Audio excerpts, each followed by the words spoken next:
Now, I have come to the crossroads in my life. I always knew what the right path was. Without exception, I knew, but I never took it. You know why? It was too damn hard.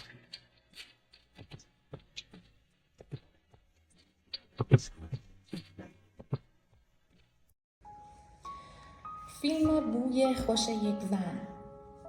آلپاچینو جمله خیلی تاثیرگذاری رو میگه که شاید ما بارها و بارها توی زندگی در بزنگاه انتخاب همون تجربهش کردیم.